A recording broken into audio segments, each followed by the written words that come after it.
You know black people are powerful people because the way that other races will go out of their way to try and make black people feel small always exposes their hand. Because if we were so insignificant, they would not spend the amount of time that they do trying to provoke us. Like, we really them ones. Because the thing is, with black people, baby, we will get along with anything and anybody, okay? From animals, it don't matter what the race is until you really start with us.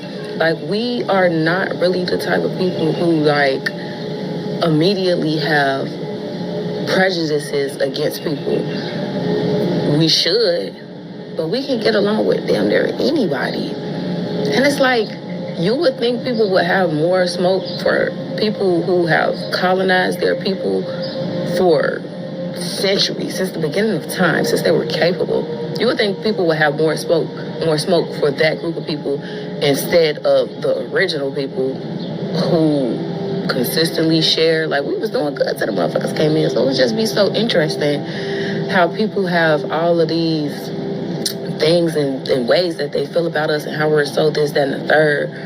But people never really take the time to even understand, where did that even come from? Why do you even feel that way? These ideologies don't even really belong to you, because what have we done? For real. Like, when have we went and did anything to anybody that, like, when have we tried to take over anybody's shit for real?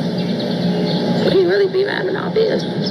If you believe that these group of people are, low IQ, incompetent, likening to that of a monkey, why do you then have to burn up their communities? Right? Why? I don't understand. Why do you then have to codify your supremacy? If you are in fact supreme, why do you need laws to prohibit these people from reading, from writing, from building businesses, from voting? Why do you need laws for that? If they're so low IQ, you shouldn't have to worry about them reading. You shouldn't have to worry about them writing. You shouldn't have to worry about their businesses, right? Because their businesses are automatically going to fail because they're low IQ. They're inferior. But that's not what y'all have been doing throughout this history. If they're so low IQ, they're so incompetent, right? Why do y'all have to put drugs into their community? Why do y'all have to kill their leaders? Why? It seems that y'all are saying something out of your mouth, but your behavior is going a little differently, because your behavior is showing a sense of fear of inferiority on your behalf.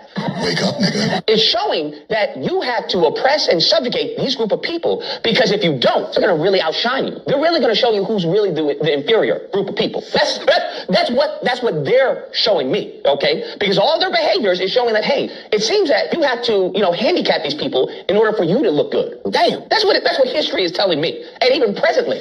Because when he talks about the communities and everything, you always look into that, because what they honestly want to say is what I just said. Oh, they're just low IQ, low inferior and all. Okay, if that's the case, then leave us alone. But y'all can't do that. Y'all can't do that to the extent that you're literally flying to Africa. Damn. Now, one thing I will say I agree with Dave Smith on is that you can't blame white people for everything, okay? You can't blame them for everything.